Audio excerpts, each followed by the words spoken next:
Being a 1999 model, the suspension on advertising manager Nick's STI was starting to get a bit shabby. As a daily driver, subjected to the occasional circuit blast, Nick wanted a coilover package that would achieve a sweet balance between compliant ride for the weekdays and variable, scalpel-like precision for the weekends. We took the car to renowned Subi specialist Brett Middleton of MRT, where it was decided a set of teen adjustable coilovers were the best solution for Nick's requirements. Hi, I'm Brett from MRT Performance. What we're doing today is fitting some new coilover shock absorbers to Nick's car from Ignition DVD.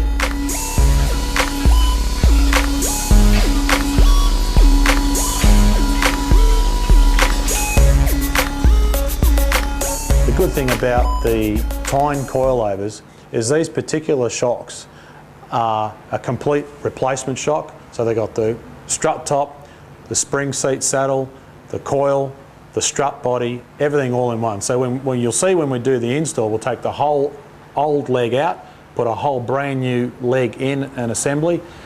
Saves time, has a lot more features.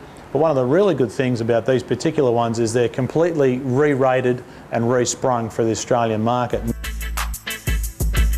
Installation of the coilovers is a relatively simple process. Removing the original struts is surprisingly easy. The top 3 locating nuts come off first before the car is jacked up and the wheels removed. Then the 2 19mm bolts that hold the bottom of the strut to the bearing hub assembly come out.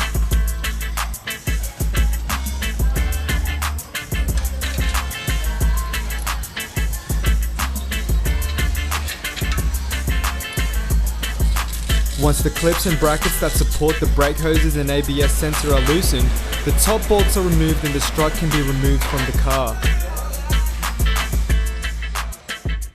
Okay, this is the strut top, and in a Tyne strut it's fully adjustable.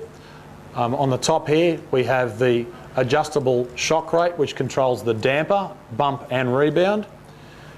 This is the upper spring seat, which sits between the strut top and obviously the guiding function of the shock absorber, and inside here is the spherical bearing, because obviously it needs to move like that as the shock absorber goes up and down. This is the helper spring, which keeps the spring fully captured on full travel, so you don't get any spring rattle. In between here, one of the particular features is there's actually a little guide between the helper spring and the mainspring, so there's less rattle or interference of them moving. This is the mainspring, which obviously supports the body of the car and the overall mass. Obviously the whole body is what makes up the McPherson strut itself and the shock absorber. And down the bottom here we've got the 2 locking rings which control the actual ride height or the platform of the spring related to the actual shock absorber. Installing the replacement teen coilovers is a simple reversal of the removal process.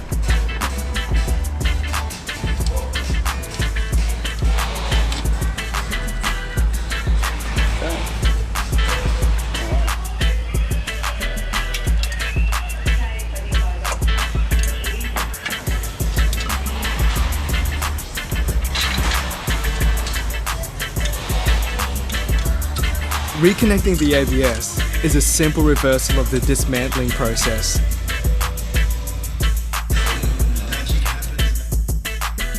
The teen adjustable front strut tops allow considerable adjustability over the standard suspension. Nick's car was set up with maximum caster to deliver the best possible turn-in and allow less static camber for improved tyre wear. What most people do these days is have a compromise on the spring rate but have an adjustable shock rate. So the good thing about these shocks is when you go to the track, we can stiffen up the shock rate, which gets more performance out of the whole assembly, gives you better track time, better control, and obviously that's what you're going to be chasing at the track.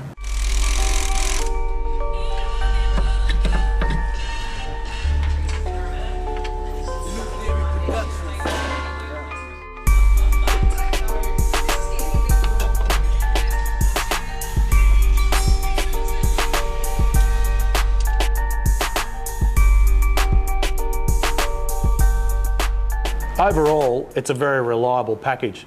I mean, the long and the short of it is you definitely get what you pay for, and that's not to mean that this is cheap and nasty, But you certainly can. If you shop around, you will find cheaper than this, you will find more expensive than this, but our attitude is to meet the needs of what you're probably going to need, this is the best package. Once the installation of the new teen coilover package was complete, it was time for the extensive corner weighting process to begin. One of the most important aspects of car setup is the static weight distribution and the cross weight percentage, and it takes a precise procedure to achieve a perfect 50-50 weight balance left to right, with a 60-40 front-rear balance. While many people think coilovers are simply for slamming a car on its guts, their primary purpose is to allow you to tune optimum weight balance into your car, improving the consistency in the handling so the balance and feedback of the car is identical when banking hard in both directions. Static weight distribution is the weight resting on each tyre contact patch with the car at rest and the exact guise it will hit the circuit. Two percentages are used to analyse the car's corner weights, left weight percentage and rear weight percentage. The left weight percentage is calculated by adding the left front weight to the left rear weight and dividing the sum by the total weight. The rear weight is calculated by adding the left rear weight and the right rear weight together and dividing the sum by the total weight.